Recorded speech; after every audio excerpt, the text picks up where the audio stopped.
Number 6, can I use my own contractors for repairs? Well, the answer to this is yes and no. Over the past decades, we have put just about every contractor to the test.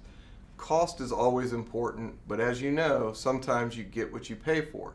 So the contractors we use now have proven to provide fair cost and quality workmanship. Most of our contractors are small companies with little overhead. We believe that this is how we can keep costs down as well as ensure quality workmanship. Also, we have given them a lot of work, so we typically get better prices than anyone else.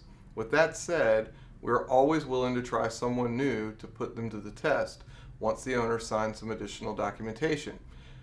We do require that the vendors have all appropriate license and registrations, complete a W-9, have workers' compensation insurance, have general liability insurance policy, and list the management company. If we and the property owner agree to test out their contractor, the instructions need to come through our office. We have a work order system, and if we do anything outside of the system, things could go wrong.